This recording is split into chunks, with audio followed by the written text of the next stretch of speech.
bem-estar psicológico do indivíduo. Esse é o contexto que nós estamos encontrando. Então, a partir desse levantamento, a gente pode considerar, sim, que a Covid é um evento de vida impactante. Alguns teóricos informam o seguinte: olha, o evento da vida são definidos como incidentes que podem interferir significativamente na vida em andamento, necessitando de ajustes temporários ou permanentes nos hábitos. Eventos de vida potencialmente estressantes apresentam características comuns, como tendência do ser humano para sofrer episódios de pensamentos intrusivos e alternadamente, evitativos. Pensamentos intrusivos, a gente pode resumir que são pensamentos indesejáveis. E o pensamento evitativo são estratégias de evitação. Nós, para frente dos slides, nós vamos retomar esse assunto. Então, nesse campo da saúde mental, os pesquisadores informaram que os sintomas psicológicos são mais comuns em pessoas que vivenciam pandemias com possíveis necessidades de terapia intensiva e respiração mecânica. Os portadores de comorbidades médicas seriam mais vulneráveis com consequências graves e fatais.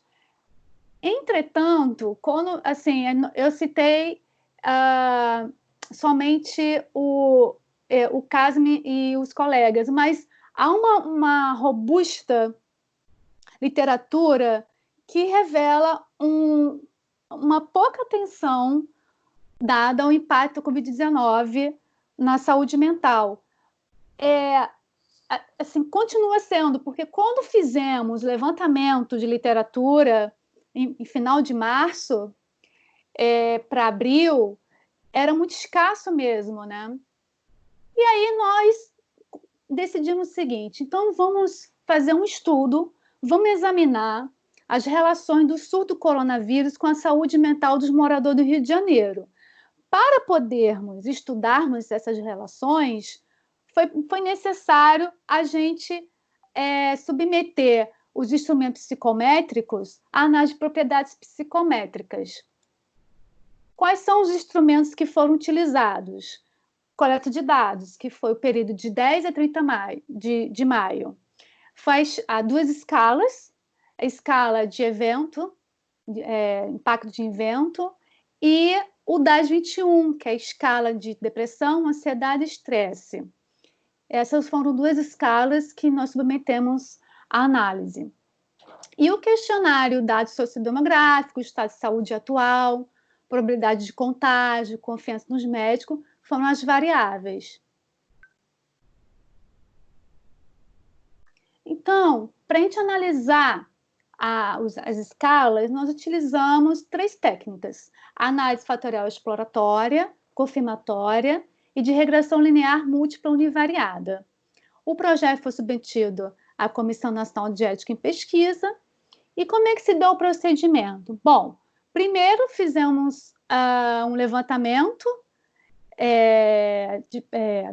o levantamento de pesquisa. Nós compartilhamos um formulário por meio de e-mail, WhatsApp, Facebook, e os participantes leram, anuíram o termo.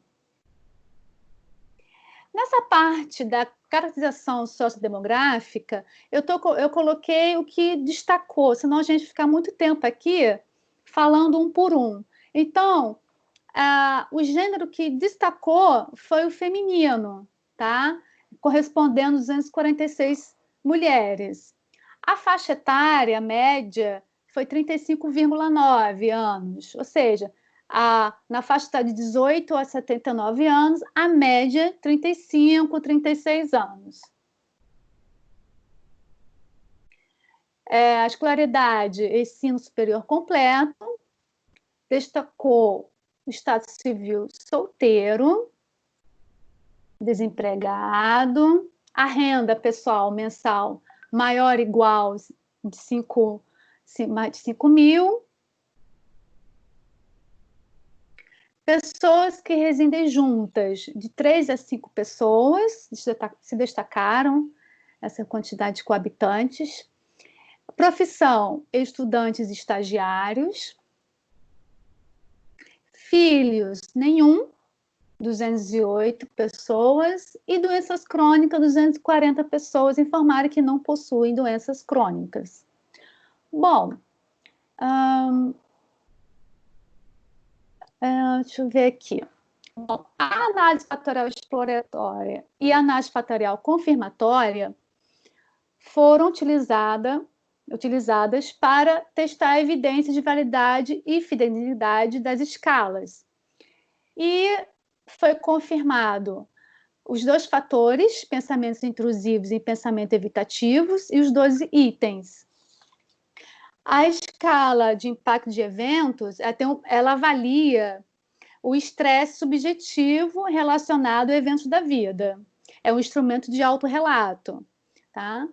E o DAS-21, na literatura, informa que possui 3 fatores. Com análise fatorial e confirmatória, sugere que tem uma dimensão única, unidimensional, que é o fator global, a afetividade negativa. Então, a afetividade negativa, ela está englobando depressão, ansiedade e estresse. Com a análise de regressão linear múltipla univariada, nós podemos estudar as relações preditivas entre as variáveis sociodemográficas, o instrumento escala de impacto de eventos e o DAS-21, tá? E aí, o que aconteceu? Percebemos que a variável pensamentos intrusivos, ela se destacou como sendo a principal, a responsável pela maior parte da variância explicada. Aqui, vamos falar um pouquinho, eu só trouxe o gráfico para ver como a gente estuda essas variáveis. Podemos ver aqui doença crônica, preocupação. Aqui nós estamos informando as variáveis. Quais são as variáveis que se associam com a afetividade negativa? Qual o grau de relacionamento entre elas? E aí vimos que o pensamento intrusivo, idade e saúde mental revelaram que são preditivas. Então, já que são preditivas, pensamentos intrusivos, ele é um pensamento que revelou que antecedem, como dizer assim, antecedem e tem, como posso dizer uma palavra, tem maior associação à afetividade negativa. Então, esses pensamentos intrusivos, que são indesejáveis, são reações, são esperados esse tipo de reações em seres humanos que vivenciam eventos de vida potencialmente impactantes, né? A maneira como as pessoas interpretam e reagem aos pensamentos intrusivos parece ser um marcador de vulnerabilidade para o desenvolvimento de um distúrbio ou doença. Então, indivíduos que sofreram trauma ou perda percebem um mundo seriamente alterado. Nós estamos vivenciando isso, né? Então, como isolamento social, probabilidade de contrair a doença, medo de contaminação, medo de consequências econômicas, xenofobia, verificação compulsiva, busca de garantia, sintoma de estresse traumático, o contexto do surto da Covid-19, isso tudo envolve hiperdiversas. E esses nossos dados, essa pesquisa, ela explica em parte nossos resultados, tá? Eu falei que há uma relação preditiva entre a variável saúde atual autopercebida e a afetividade negativa. Ou seja, quanto maior o nível relatado de saúde autopercebida pelo sujeito, participante, menor o nível de afetividade negativa. Ou seja, se o estado de saúde autorrelatado for ruim ou muito bom, ruim ou muito ruim, maior é o índice de afetividade negativa, tá? E corrobora com alguns estudos. Então, o que nós pensamos? Bom, então, há uma característica individual, crenças, representações, valores e conhecimento sobre o próprio corpo.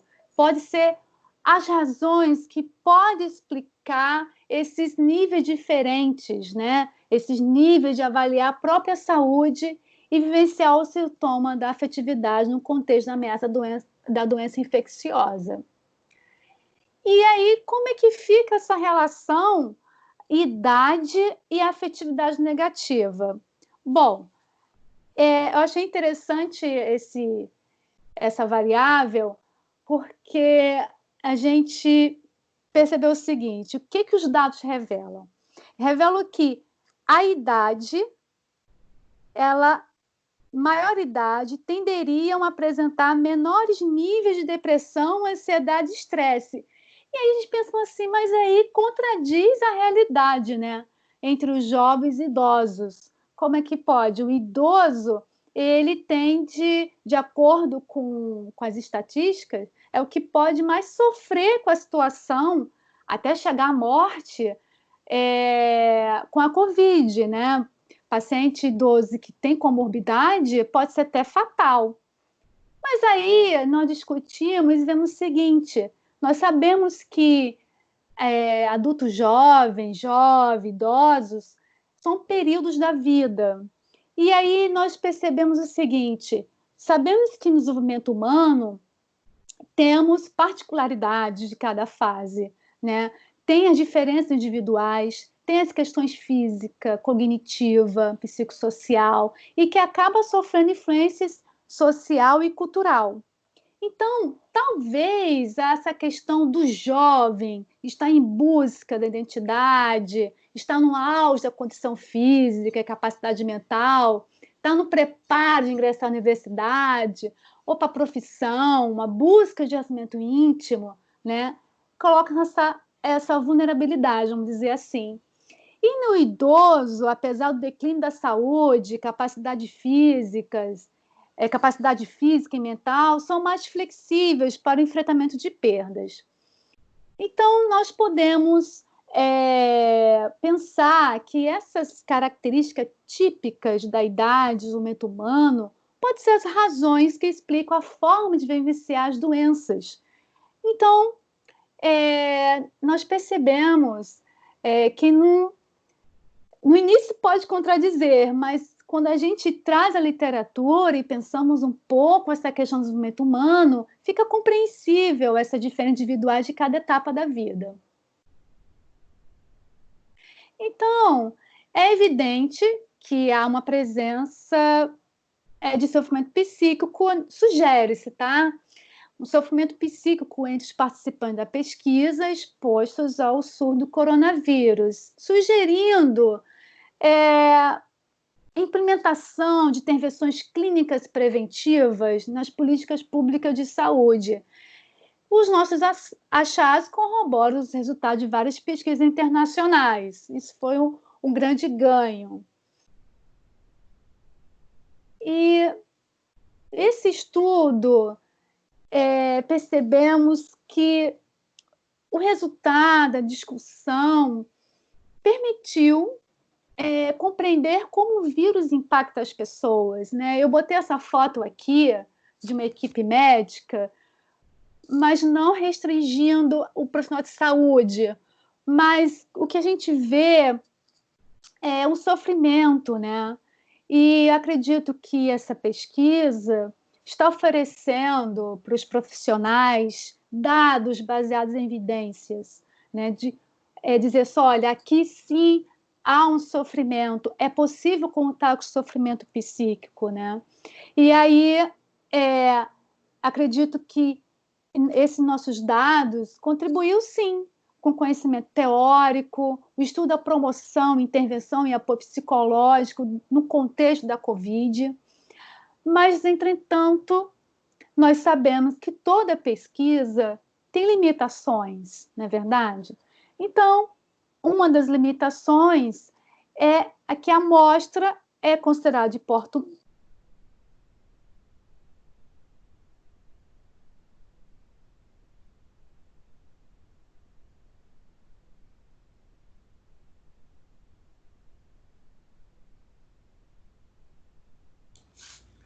Oi, Aline, tá mudo, ficou mudo o teu microfone.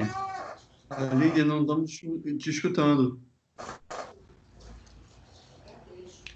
Está aparecendo aqui que o teu microfone está desligado, Aline. Meu Deus, como é que desligou isso? Estava falando sozinha? E agora? Foi pouco tempo, Aline. Foi, sei lá, alguns segundos só. Qual foi a parte? Eu acho que é a parte das limitações. É só recomeçar essa parte aqui das limitações que eu acho que vai funcionar. Então, tá. Você fala das limitações. Obrigada, gente. Ótimo, muito obrigada, Fernanda. Então, toda pesquisa, ela tem limitações, né? E o que podemos dizer? Bom, a amostra de porte médio, né? A gente esperava alcançar uma quantidade de 1.000, 2.000 participantes, mas foi razoável, sim, os participantes, porque nós conseguimos validar os instrumentos, né? Mas, enfim, e não aqui, a amostra de porte médio, conveniência e não numericamente equilibrado nos diversos grupos. Quando a gente fala equilibrado, é o seguinte, veja, o sexo feminino se destacou, certo? E o masculino não. O gênero, vamos dizer assim, né? Botei sexo aqui, o gênero, mas nós, na pesquisa, nós colocamos várias opções, deixamos aberto também para o participante dizer qual o seu gênero, mas destacou o feminino. E outras características sociodemográficas. Por exemplo, apesar de a gente ter distribuído para o Brasil todo, a pesquisa se concentrou bastante a capital. E aí, a gente, quando fala que tem que ter cautela em relação à abrangência, né, da representação da população do Rio de Janeiro, é porque nos concentramos, não nós, mas o retorno que nós tivemos dos questionários se concentrou bastante na capital. Ou seja, é necessário que tenha mais pesquisas nos outros estados, nos outros municípios do Rio de Janeiro, para poder a gente fazer uma comparação. Isso é esperado, né? De todo estudo, a limitação.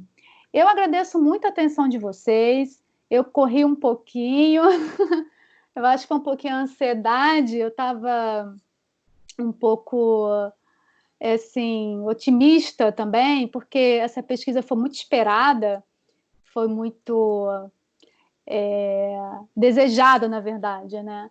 E aqui estão algumas referências da apresentação, e eu agradeço muito de coração a atenção de vocês, e nós abrimos a discussão. Agora não sei como eu tirar isso aqui. Só um momentinho. Deixa eu ver aqui. Parar de compartilhar. E ótimo. O que aparece? Agora eu acho que voltou ao normal. Não tá Voltou ao mais aparecendo. normal? Está aparecendo os participantes. Ótimo. Aí cada um vê. E agradeço muito. Vou abrir um pouquinho a discussão, fica à vontade, que puder ajudar. Os autores estão aqui. Aí eu passei. Não, os amigos. Ela não falou, né? Não, porque assim, eu passo em frente bar e eu não entro, né? Aí eu vi ele lá. Alguém está com o áudio ligado. A discussão já começou aí atrás. Vamos compartilhar. Bom, Primeiramente, parabéns, Aline, aí pela apresentação. Eu queria te perguntar, assim, na sua pesquisa, né? Tipo, eu vi que você uma hora lá mencionou que, tipo, em relação aos mais velhos, né? As pessoas de mais idade teriam um componente de maior aceitação, talvez, não é? Da relação da pandemia, não foi isso? Salvo me engano. Isso poderia ter alguma coisa a ver assim com a questão do jovem estar mais, sei lá, ativo em atividades, menos cuidadoso de repente com a higiene e tal, do que uma pessoa que, sei lá, está mais aposentada, aí tipo tem aquela rotina dela, entendeu? Já deixar tudo certinho, tudo limpinho, entende? Desculpa se for uma pergunta besta, tá? Mas me ocorreu isso em determinada hora lá que você estava falando dos pensamentos, da questão dos jovens e dos mais idosos. A gente verificou as variáveis, depressão, ansiedade e estresse. É claro que existe... Porque quando você traz isso, eu fico pensando como eu poderia mensurar isso, né? A questão de aceitação, essas palavrinhas, né? Então, a gente percebeu, porque assim, como a idade, ela não foi, ela foi preditiva, ela foi importante, mas como destacou mais o pensamento intrusivos, tá lá a idade, mas também ela numa coisa, não tem tanta força quando pensa. Força que eu digo é o grau. Deixa eu mostrar aqui para você. Deixa eu ver como é que eu faço para entender um pouquinho como a gente pode fazer a interpretação dos dados. Deixa eu mostrar aqui. Como é que eu faço, meu Deus? Tá minha tela toda. Não é minha tela toda. Ele está carregando. Deixa eu ver aqui.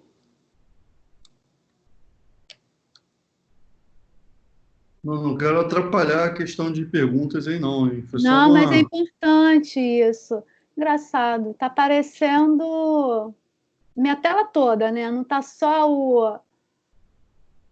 É que às vezes demora a carregar, não está aparecendo ainda para mim, que não está aparecendo nada. Está tudo escuro. Aqui também está tudo escuro. Ainda tá escuro?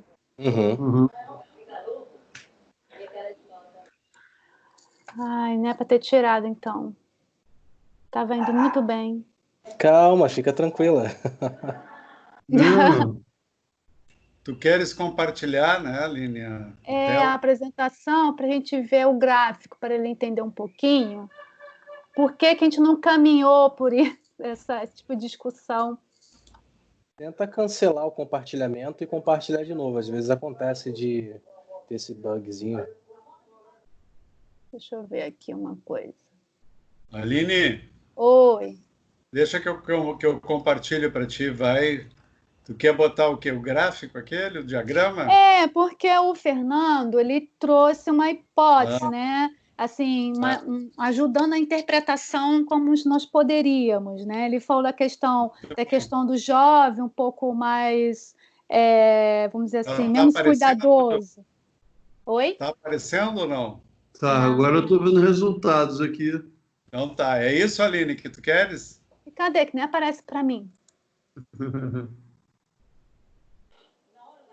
Não está vendo, não? Não está vendo, não, Aline? Não, tô não. É aquela parte que eu tô vendo aqui. Quer saber? Vamos fazer o seguinte. Eu estou vendo a minha apresentação, mas não estou vendo o Skype, né? Vocês estão vendo 2 gráficos aí, certo? Isso. Vamos olhar para o gráfico pequenininho. Eu acho que é o lado direito para vocês, não é? Isso, o lado direito. Então, veja que a força de associação com a afetividade negativa foi 25. Ela tem uma variabilidade, ela mexe com a afetividade negativa. Só que quando você está trazendo a questão, é uma forma de interpretar, sabe? Só que a gente tem que ter um pouco cuidado, Fernando, porque como a afetividade negativa envolve a depressão, ansiedade, estresse, a gente tem que trabalhar nesse campo, entende? Então, assim, quando você trouxe a questão... eu trouxe aquela questão do desenvolvimento humano porque foi baseado numa literatura, várias leituras. Então, foi por isso que a gente não caminhou para esse seu questionamento, dizendo assim, olha, você não acha que o idoso, que fala da questão da aposentadoria, eu não estou dizendo o fato da variável, a aposentadoria, a situação social, eu coloquei lá, que é importante. Só que você trouxe no seu raciocínio como se fosse assim, olha, eu acho que o jovem é um pouco meio relaxado e o idoso, apesar da aposentadoria, é um pouco, assim, tá mais atento nas coisas, na limpeza. Foi o que eu entendi mais ou menos assim. Tudo bem, gente, nós podemos pensar assim. Só que aí, como a gente precisa fundamentar, né, Fernando? A gente levanta algumas coisas. Porque quando eu digo que o idoso é mais limpinho que o jovem, nesse contexto de seguir as medidas, eu tenho que fazer um levantamento com essa população idosa em relação das medidas preventivas da Covid. Né? E aí fazer com os jovens também para ver o conhecimento, as medidas e comparar. Exatamente. Então, assim, tudo bem você trazer isso, discutir. Mas aí a gente precisa de dados para poder... outra relação. Isso. Entende? Entendi. Obrigado. Aline, verifica se eu estou interpretando corretamente. A escolaridade está associada negativamente com a afetividade negativa. Então, os participantes com mais escolaridade, eles tinham menos afetividade negativa ou é o oposto? Olha, lembre-se que essa negativazinha assim não significa que é o negativo da palavra, entende? Não, sim, é o oposto, né? Correlação inversa, né? Mas aqui ela está dizendo a dispersão, não é, professor Hernandes? Wanderson, a escolaridade ela não teve uma relação significativa. Menos, isso aí, até 30 Só esses aqui que foram... Essas relações todas aqui, elas não aconteceram, elas não são significativas. Ok. O Pzinho, é maior do que 0,05. Isso.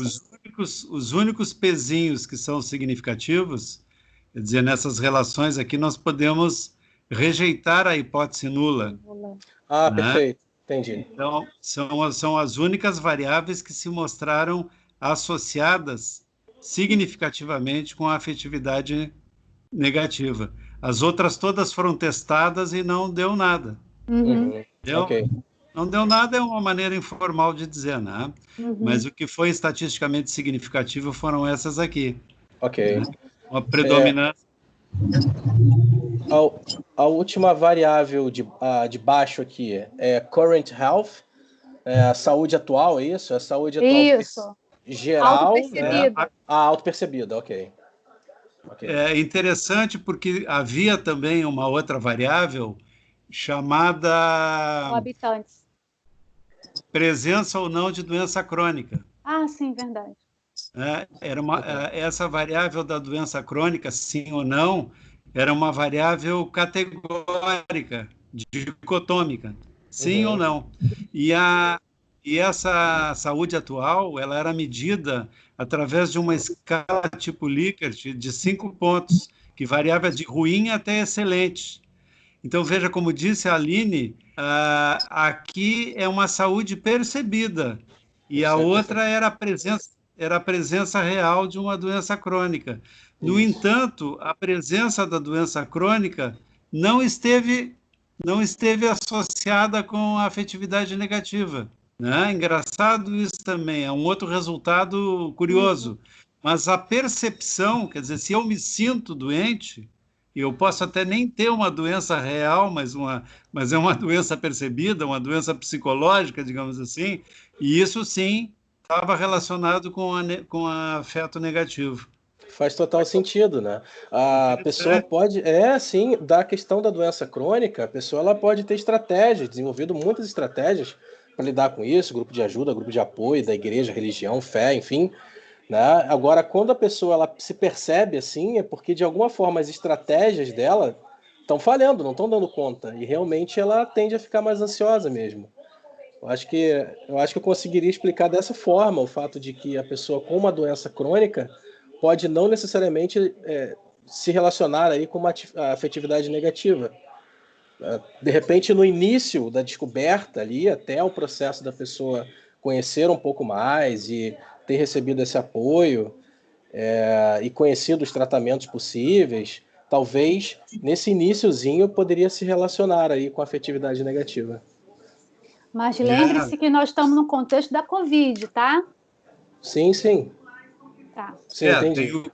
Tem o clima esse todo de terror, né? Então, de repente, a pessoa sente alguma coisa diferente no corpo e tal, já fica Exato. apavorada, achando que tá, né? Que tem alguma coisa, né? E o negócio voltando um pouquinho naquele negócio da idade, né? Também é um outro resultado, assim, aparentemente paradoxal, porque a gente, em princípio, esperaria que as pessoas idosas, as pessoas com mais idade, estivessem mais nervosas, né? Estivessem mais ansiosas, visto que elas, como a Aline já falou, compõem um dos grupos principais de risco, né? Então, estariam mais ameaçadas. Mas o que a gente notou que era o contrário, não é? Que quanto menos a idade, quer dizer, havia uma relação também, embora seja uma relação assim também, não é de grande intensidade, mas uma tendência, né, de que as pessoas mais jovens estavam mais ansiosas.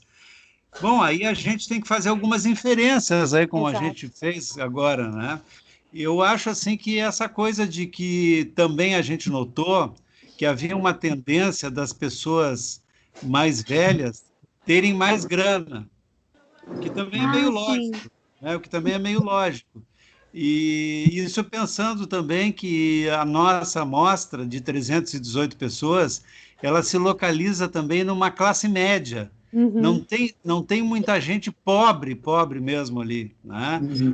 Tem uma classe média baixa, assim, entendeu? Com pessoas que ganham ali 2.000, de 1.000 e tanto a 2.000 e picos, né? Mas olhando também a relação entre renda e idade, se vê que as pessoas de mais idade, aí já tem um grupo muito bom de mais idade que ganha mais de 5.000 de renda mensal. Sim. Né? Então, vejam vocês que também fica caracterizado que aquelas pessoas que já estão desempregadas naquele momento ali, que é maio, né, de 10 de maio a 30 de maio, já tem um grupo ali de desempregados, né, e outras pessoas que também declaram que não têm renda e tal, essas pessoas também uma tendência delas terem menos idade. Então, vejam que esse nervosismo também, não é? Essa ansiedade, ela também está relacionada não só com a ameaça da saúde, né? Mas também com essa coisa toda dessas perdas todas, não é? Quem depende de uma atividade mais informal, quem perdeu o emprego, as pessoas que também ali estudam, né? Como nós aí mesmo temos alguns, né, que estão agora no grupo aí que devem ter ficado muito chateados e até ainda um pouco, né, perdidos com essa coisa das aulas. A aula da graduação só voltará agora em setembro, né, e vai voltar ainda de uma maneira, né, como é que está aí o sentimento da Nara, o sentimento da Thaís e da Camila com relação ao curso e à formatura, né? Quer dizer, veja como isso é uma ameaça grande. Pô, será que eu vou me formar? Será que esse negócio, né? Quando é que vai voltar isso? Como é que vai ser, né? Então, para essas pessoas todas, há assim, um monte de preocupações e de ameaças, né? Que vão além da coisa da doença. Claro, tem a doença também, né? E a gente explicou dessa maneira. Provavelmente as pessoas mais velhas estão mais seguras, né? Algumas estão aposentadas, já têm o seu salário ali todo mês, não tem esse problema. né, têm mais experiência de vida também, não é? E já estão mais calejadas em enfrentar situações difíceis com mais tranquilidade, com mais calma, né? E tiveram também essa possibilidade, de repente, de ficarem mais dentro de casa mesmo, não é? Uhum. De poderem, digamos assim, se manter, não é? Mais protegidas e tal.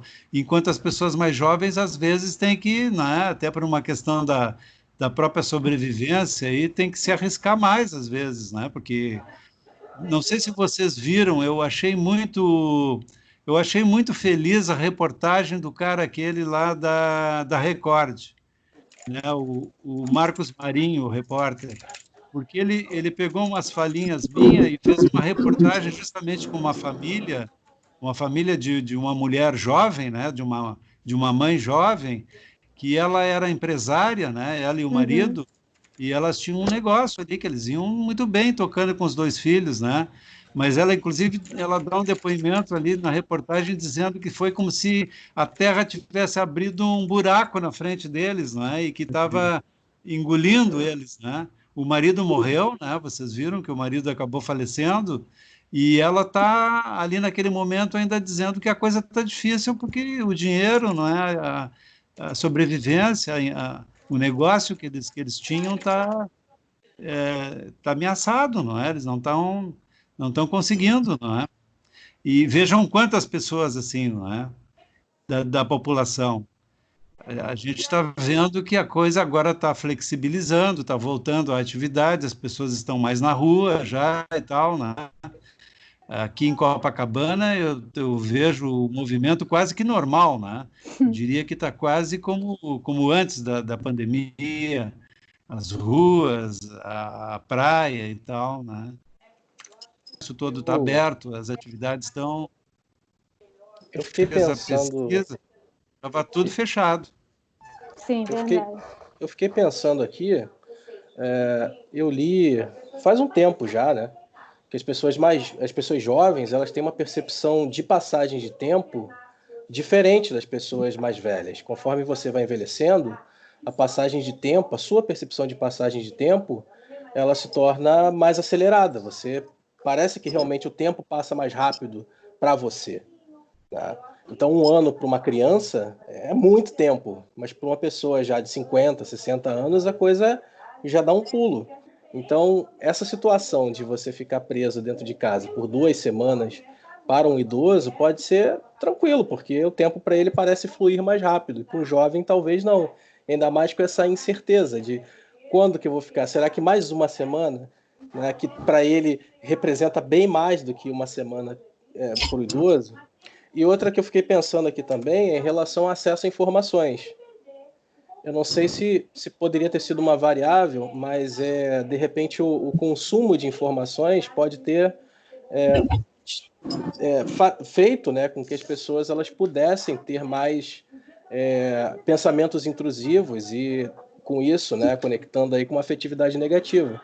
Como os jovens eles têm mais facilidade, porque já nasceram no mundo hiperconectado e tal, participam de muitos grupos, têm Insta, essas coisas todas, então talvez eles tenham também mais acesso a redes e informações sobre o coronavírus, eles estejam mais bombardeados do que as pessoas idosas, que geralmente costumam, né, vamos colocar assim, ficar muito na televisão e no grupo de família, no WhatsApp, essas coisas.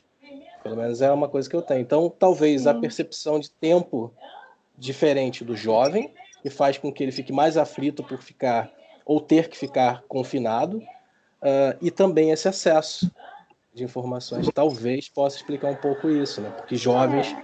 Né? Eu acredito também... Essas são as diferenças individuais. Oi?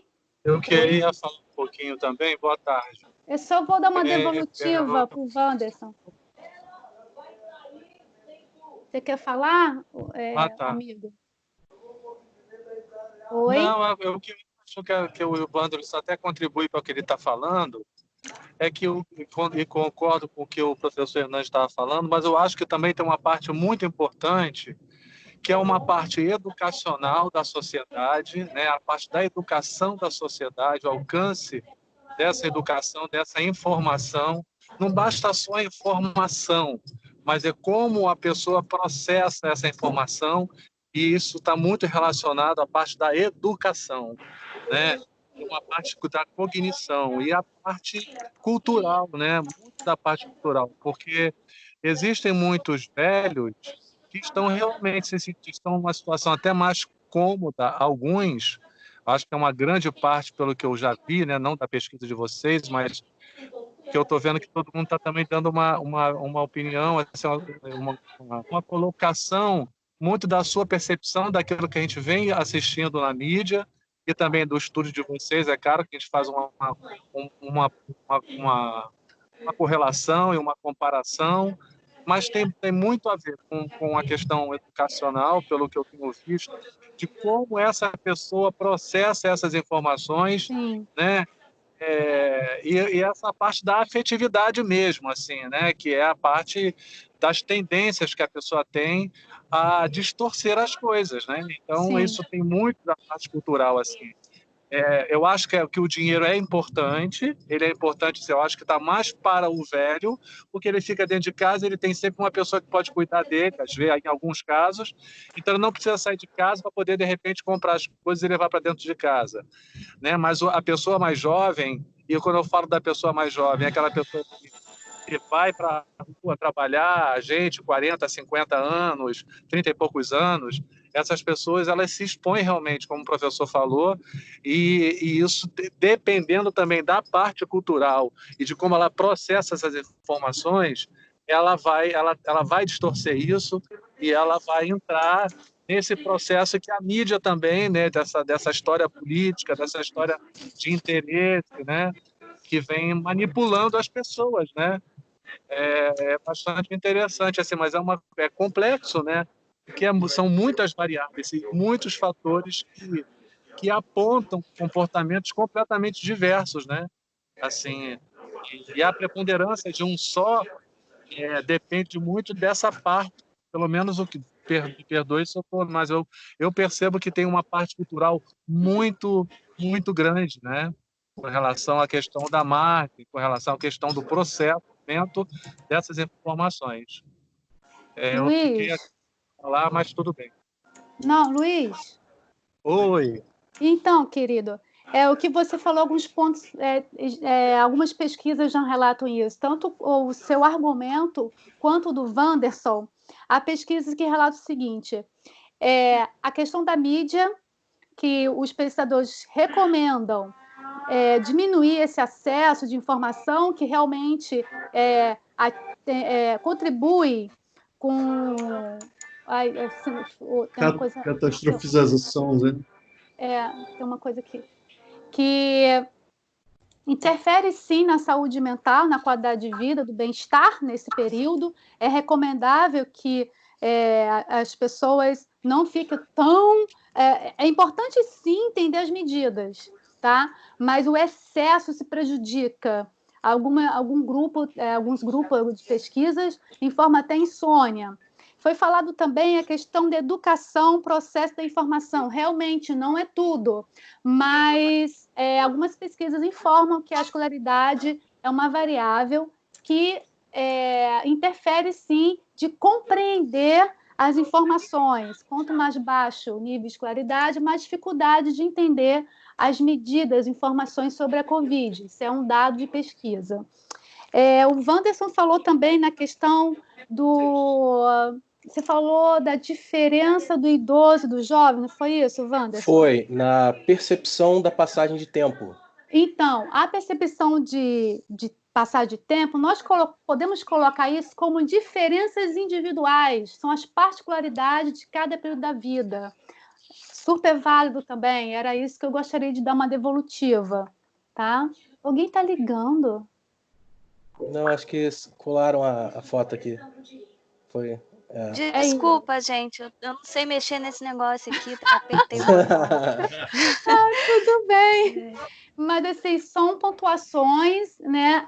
A nossa pesquisa, como outros colegas também, a gente não tem como abraçar tudo, como o Luiz falou, são muitas variáveis, nós temos que selecionar as variáveis e trabalhar, né? E aí contribui com esse arcabouço de conteúdo, de conhecimentos, E realmente não esgota. O nosso artigo não esgota, nunca vai esgotar. É apenas um ponto a mais para agrupar com as outras pesquisas. Mas é super pertinente que vocês colocaram. Já tem pesquisas que trabalharam com isso já. Uma coisa interessante aí para quem se interessa, né, pelas questões aí que envolvem principalmente os transtornos, né, de ansiedade, o transtorno obsessivo-compulsivo e o transtorno pós-traumático, né? Esses pensamentos, né, esse inventário aí de evento de vida, ele basicamente se concentra nisso, né, em identificar a presença desses pensamentos que eles antecedem, né, aos quadros de transtornos. Eles estão presentes em todos os transtornos, né, praticamente. E eles são sintomas que estão ali nomeados no DSM-5, né, como um dos pontos, digamos assim, que vão caracterizar o diagnóstico desses transtornos. Então, o que a gente vê, né? Que quando a pessoa, em geral, né, isso é natural, que toda pessoa que está submetida a um evento estressante, ela imediatamente ela é invadida por esses pensamentos, né? São pensamentos negativos, né? São chamados de intrusivos, porque eles invadem a mente, e a pessoa, em geral, ela tem dificuldade de se livrar deles, porque eles são recorrentes, eles voltam e tal, né? Então, os teóricos aí, já lá em torno do ano de 2000, nós temos alguns teóricos que desenvolveram teorias relacionadas com essa dinâmica, né, cognitiva. Isso aí seria, então, uma tentativa de regulação emocional, né, são chamadas teorias de regulação emocional, e há essa alternância entre pensamentos que são intrusivos e pensamentos que são evitativos. Né? Há uma tendência de coping, digamos assim, há uma tentativa de coping, né? De enfrentamento dos pensamentos intrusivos através da evitação.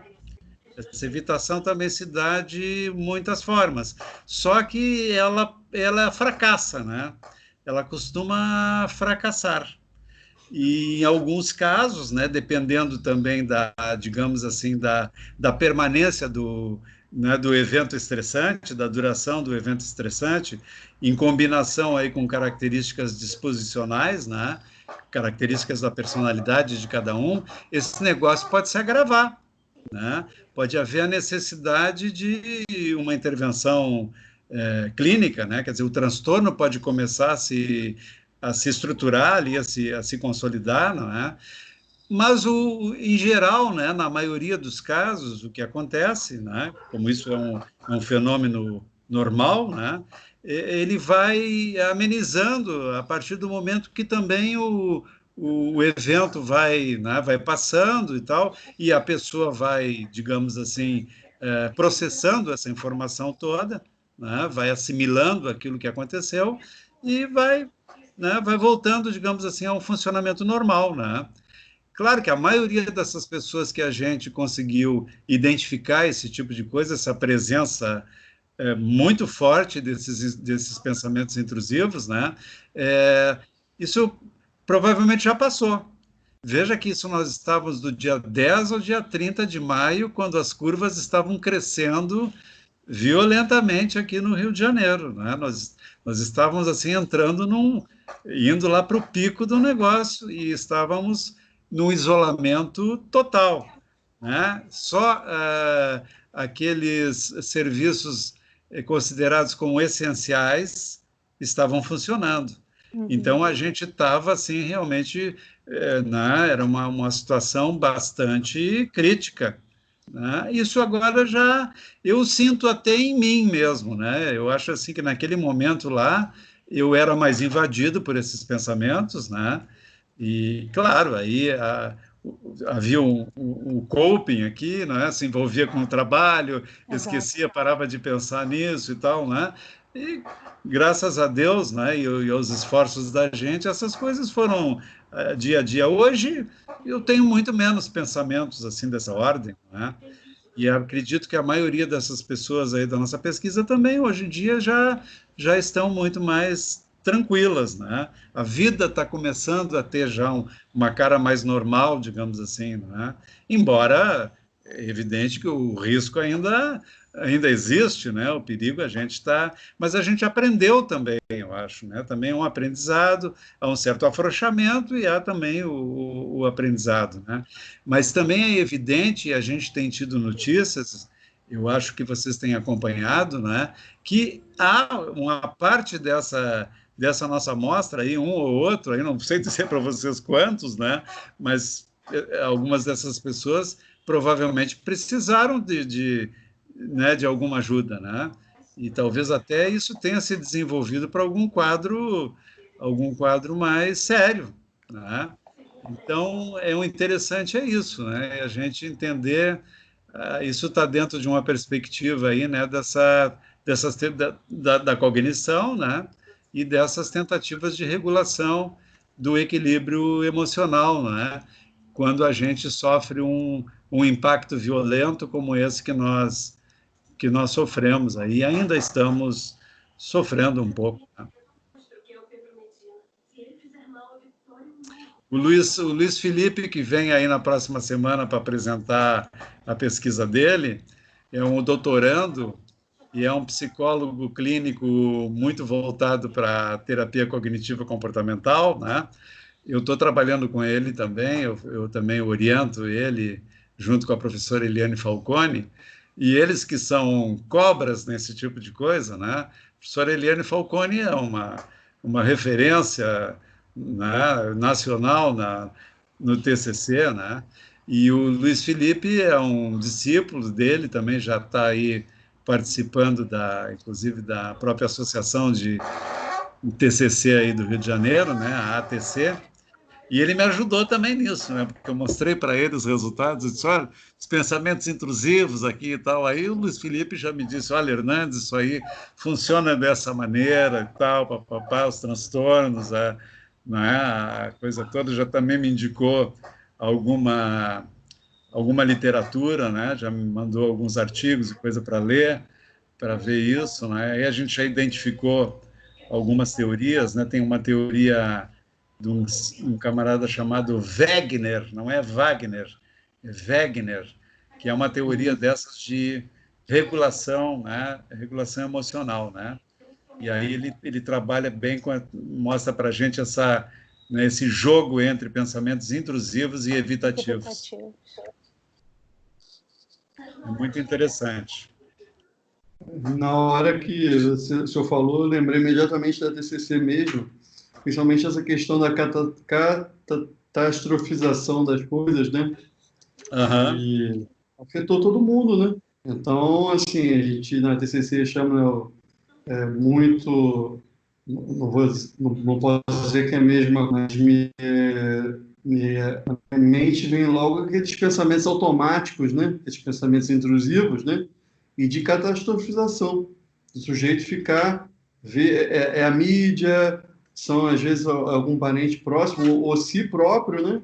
E aí só potencializa, né, a questão do Covid, né, e da saúde mental.